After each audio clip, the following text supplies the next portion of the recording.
حق اور انصاف کی بالادستی کا نظام قائم ہوگا۔ جن لوگوں نے بھی یہاں پر حکومت کی ہے اور ایک خاص قسم کا طبقہ جو ہم پر برسر اقتدار رہا ہے، چاہے وہ فوجی ڈکٹیٹرز ہوں یا نام نہاد جمہوریت ہیں، ان سب میں ایک ہی حکمران طبقہ ہے، چند ہی خاندان ہیں اور چند ہی لوگ ہیں جو بدل بدل کر حکومت کرتے ہیں۔ اور خاص طور پر پاکستان میں جو نظام مسلط رہا ہے، اس میں آپ کو بیوروکریسی بھی وہی نظر آئے گی جس میں کوئی تبدیلی ذہنیت میں واقع نہیں ہوئی۔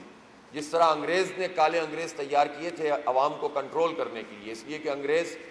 خود تو یہاں پر آ کر اتنی بڑی تعداد میں حکومت نہیں کر سکتے تھے، انہیں کالے انگریز چاہیے تھے۔ اور کالے انگریز کا مطلب یہ ہے کہ جو اپنی چال ڈھال میں اور چہرے مورے میں تو یہاں کے ہوں، لیکن اپنی سوچ میں اور مائنڈ سیٹ میں وہ انگریز کے غلام ہوں۔ اور بیوروکریسی کا مائنڈ سیٹ بھی یہی ڈیولپ کیا گیا۔ انگریزوں نے اپنے لوگوں اپنی بیوروکریسی کے لیے تو یہ طے کیا کہ ان کی تربیت اس نہج پر کریں گے کہ وہ قوم کے خادم ہوں گے اور قوم حاکم ہوگی، لیکن انگریز نے اس بر صغیر کے لوگوں کو ہینڈل کرنے کے لیے بیوروکریسی کی ذہنیت یہ بنائی کہ قوم خادم ہے اور وہ حاکم ہے، اور آج تک یہ ذہنیت پریویل کرتی ہے۔ بیوروکریسی میں اچھے لوگ بھی ہوتے ہیں، فوج میں بھی آپ کو اچھے لوگ ملیں گے، آپ کو ہر طبقہ زندگی میں انڈیویجولز بہت بہترین ملتے ہیں،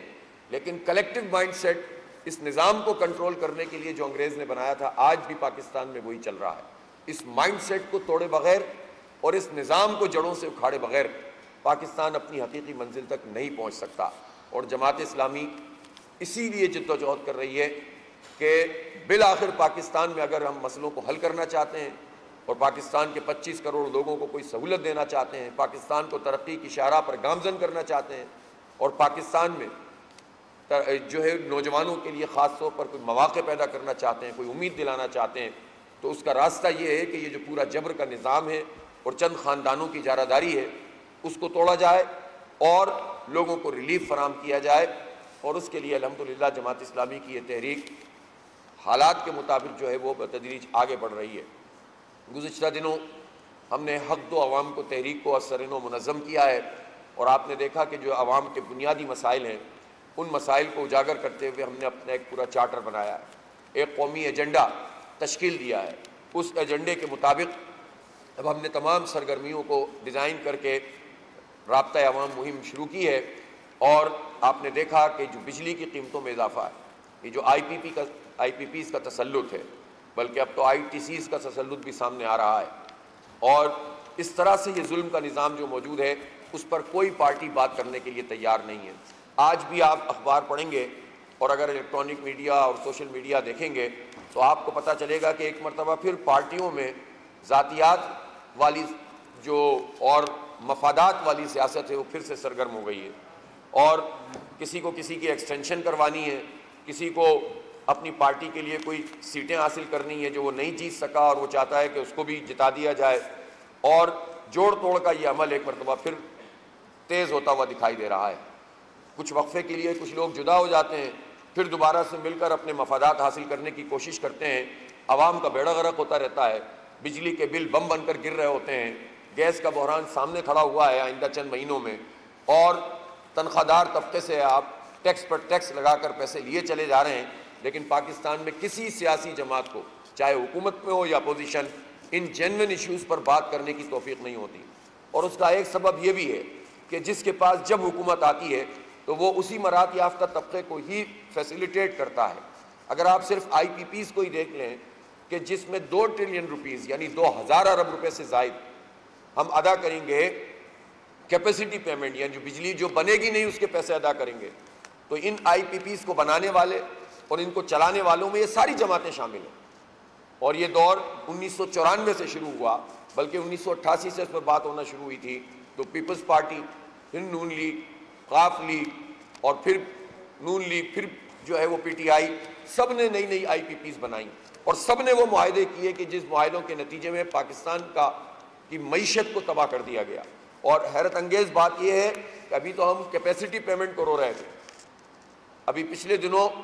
ایک بڑے جو ہمارے اکانومسٹ ہیں انہوں نے ایک موقر اخبار میں یہ مضمون لکھا ہے کہ کیپیسٹی پیمنٹ میں تو ہم جو رقم دے رہے ہیں وہ دے رہے ہیں، یہ جو آئی پی پیز ہیں ان کو انکم ٹیکس کی مد میں بھی چھوٹ دی گئی ہے، اور ساری پارٹیوں نے یہ چھوٹ دی ہے۔ کیا نون لیگ، کیا قاف لیگ، کیا پیپلز پارٹی اور کیا پی ٹی آئی، انہوں نے سب کو انکم ٹیکس میں چھوٹ دی ہے، بلکہ 2017-18 سے تو انہوں نے یہ ظلم کیا ہے کہ پہلے یہ انکم ٹیکس کی جو چھوٹ تھی وہ کاغذوں میں لکھی ہوئی آتی تھی، اب پچھلے 6-7 سال سے انہوں نے اس کو مرج کر دیا ہے اور بہت ساری چیزوں میں، اب آپ اس کو نکال بھی نہیں سکتے کہ ان کو کتنے پیسوں کی چھوٹ دی گئی ہے۔ جہاں حکومت یہ کہتی ہے کہ ہم تنخواہ دار لوگوں کا ٹیکس کم نہیں کر سکتے، سلیب ختم نہیں کر سکتے، وہاں پر ان چند خاندانوں کو یہ حکومتیں نواز رہی ہیں اور ان کو انکم ٹیکس میں بھی چھوٹ ملی ہوئی ہے اور ان کو کیپیسٹی پیمنٹ بھی مل رہی ہے۔ یہ جتنے پلانٹ انہوں نے لگائے ان کی اکثریت اپنے پیسے پورے کر چکی ہے، بلکہ 3-3 4-4 گنا زیادہ اپنی انویسٹمنٹ سے زیادہ یہ پیسے لے چکے ہیں، اور اس کے باوجود یہ ہم پر مسلط ہیں۔ جو سب سے پہلے 5 آئی پی پیز بنی تھیں اس میں سے 4 کے معاہدے ختم ہو گئے تھے، لیکن 5 کے معاہدے ختم ہو گئے تھے اور صرف جو ہے وہ 1 کو آگے پیچھے کیا اور باقی ساری ہم پر مسلط رہی۔ تو ہم جو بات کر رہے ہیں وہ کوئی ایسی بات تو نہیں ہے کہ جو قابل عمل نہیں ہے۔ جن کے معاہدے پورے ہو گئے انہیں فارغ کریں، جن کے پلانٹ وہ سیدھا ہیں ان کو ختم کریں، جنہوں نے جھوٹ بول کر معاہدے کیے، معاہدے کرنے والوں کو بھی پکڑو اور جن سے ہوا ہے ان کو بھی پکڑو۔ اسی لیے ہم فارنزک آڈٹ کی بات کرتے ہیں، لیکن چونکہ اس پورے عمل میں سارے شریک جرم ہیں اس لیے کوئی بھی سامنے آ کر بات کرنے کے لیے تیار نہیں ہے، سوائے جماعت اسلامی کے نہ کسی میں اخلاقی جرت ہے اور نہ ان کے کرتوت اس قابل ہیں کہ وہ قوم کے سامنے آ کر بتائیں کہ یہ آئی پی پیز کے نام پر جو ڈاکہ ڈالا ہے پاکستان کے اوپر اس پر ان کا کیا کردار ہے۔ اس لیے ہم یہ سمجھتے ہیں کہ عوام کے جینوئن ایشو پر صرف جماعت اسلامی کام کر رہی ہے اور ہم اس کا پیچھا کریں گے۔ ہم نے جو دھرنا دیا اس دھرنے کے بعد ہم گھر نہیں بیٹھے، لوگوں نے سمجھا تھا کہ یہ بھی معمول کا کوئی دھرنا تھا، معاہدہ ہوا ختم ہو گیا،